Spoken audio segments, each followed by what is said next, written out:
Welcome to the Registry Insider. I'm Bill Seifert, CEO and Executive Director of the National Registry of EMTs. And today we're talking about the horizon for the National Registry. What's on the future? What's coming, tractions as it relates to upcoming events and initiatives sponsored by the National Registry. Joining me today are Dr. Mike McEvoy, who's the chair of the National Registry of EMT's Board of Directors, Dr. Scott Gilmore, who's the chair-elect for our board, and Alan Arguello, who's our chief operating officer. So, gentlemen, welcome, and thank you for joining me for this important conversation as it relates to what's coming next for the National Registry. Before we get into the future, I'd like to start by asking, what have we been doing for the last 5 years to kind of set the stage as far as what's coming in the future? Mike, do you want to lead off as it relates to a lot of the big initiatives over the last 5 years with strengthening the core? Sure. Strengthening the core is really what we've been doing, and we refer to it affectionately as STC.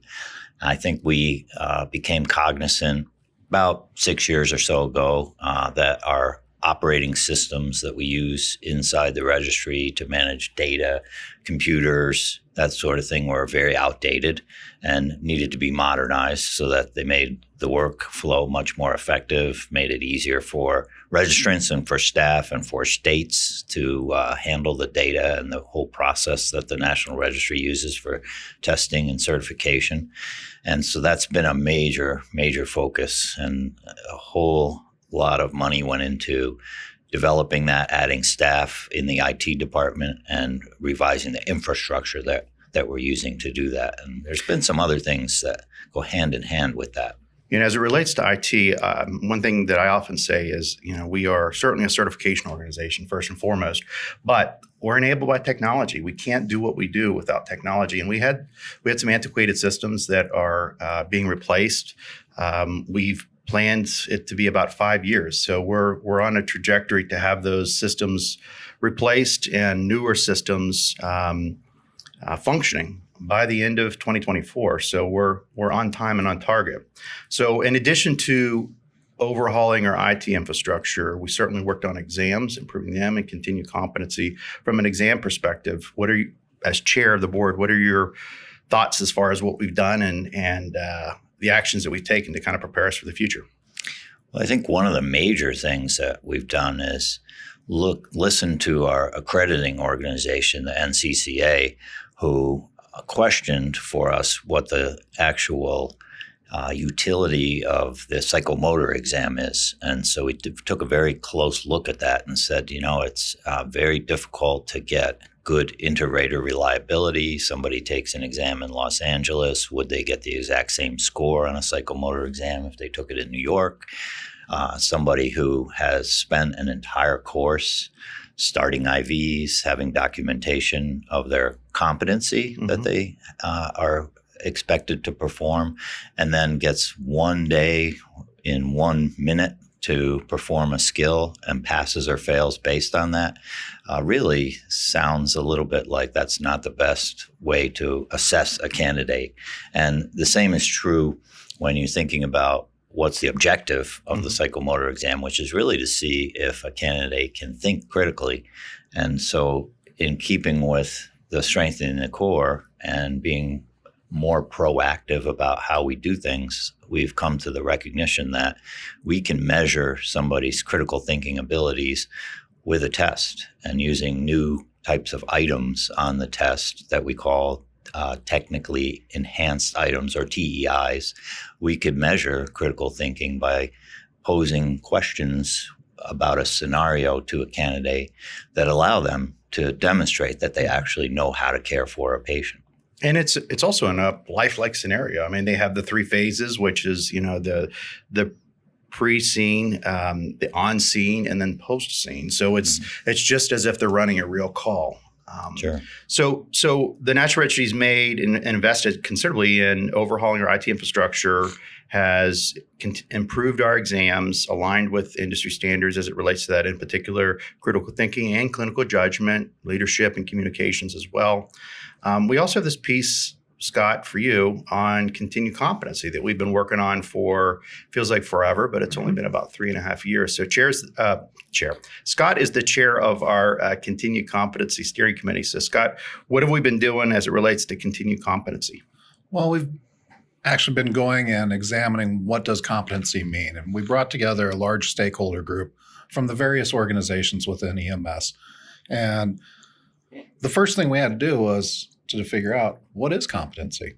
And that was a fairly lengthy process. It took us approximately 4 months to finally get down to our brief definition, which is still not so brief, but it's encompassing, because competency is more than just clinical skills. And that is the piece that was missing previously when we thought about competency. Everybody thought clinical, but you have the affective domain that requires competency. You have, vehicle operations that requires competency. And so we started looking at it from a broader viewpoint than just the viewpoint of the clinician.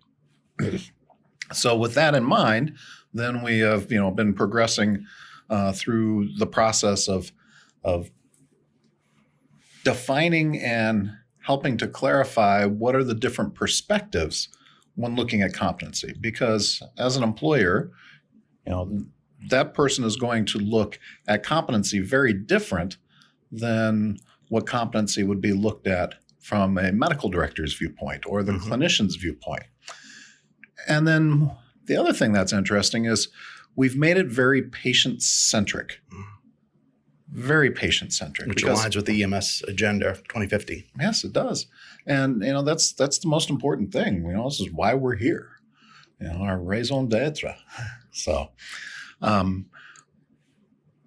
but at the same time, though, we've also realized that competency is, like we said, continuing competency. So it's not just a simple one and done like it has been done in the past. And this is something that is during the actual certification term. And it's something that can be done during the whole term, not just, it's my 2-year mark, I better get this done.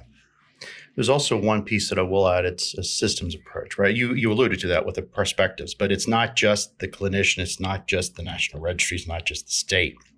It's all of them. So we've really developed this kind of visionary document as to where we can be with continued competency, different than what we've been in the past.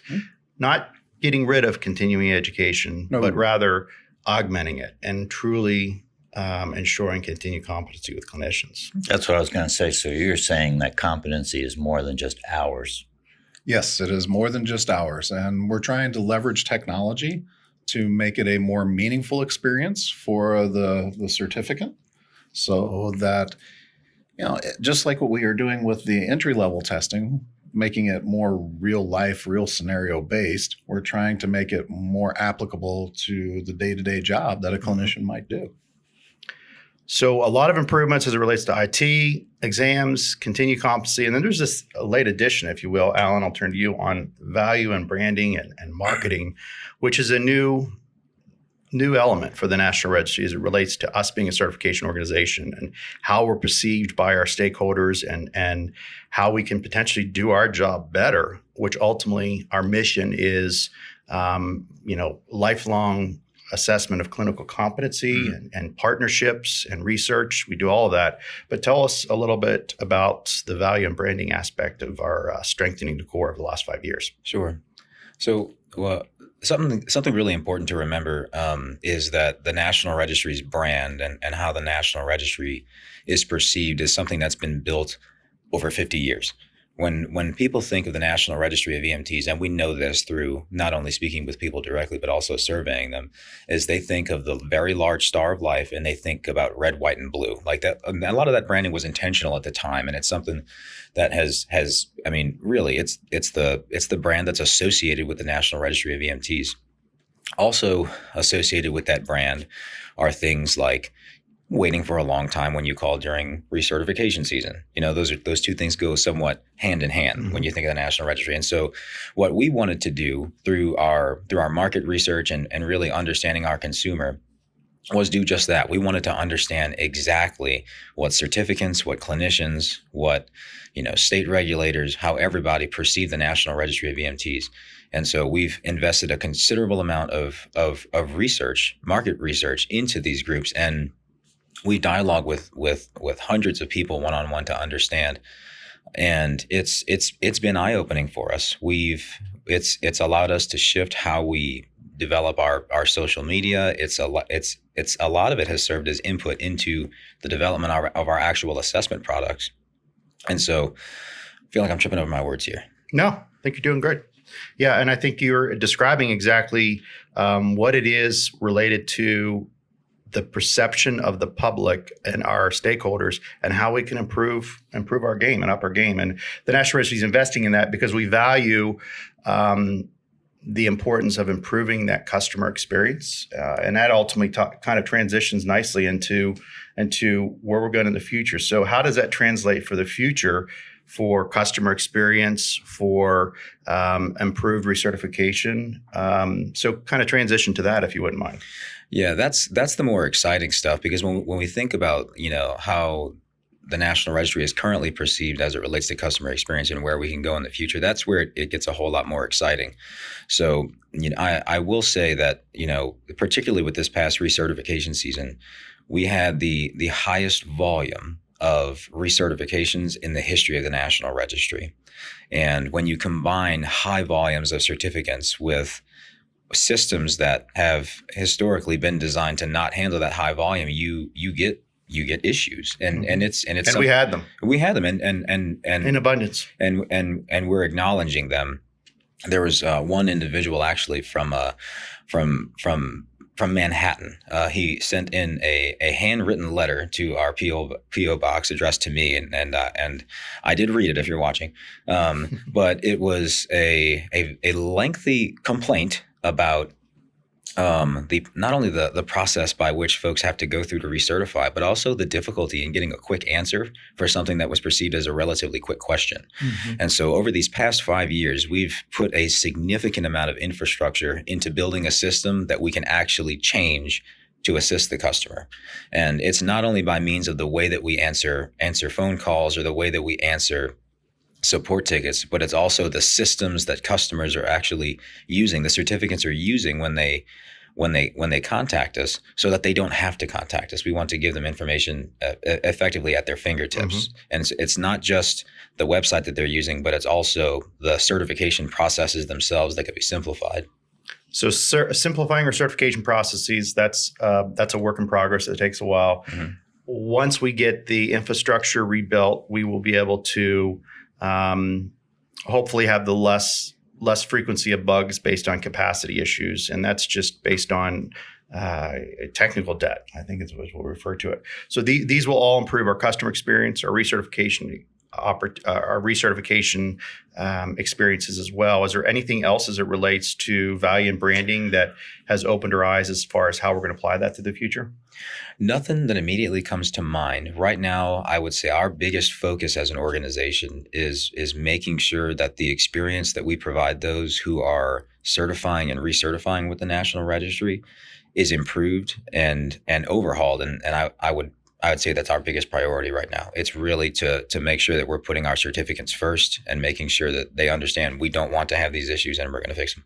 And I think we're listening to our registrants, we're listening to states, we're listening to customers, and we're saying, what can we do to make the experience a better experience? And we know that it's challenging. We know we have issues that people are frustrated with, and we're doing a lot of things that are going to improve that experience. And we're going to continue to do things that are going to improve that experience.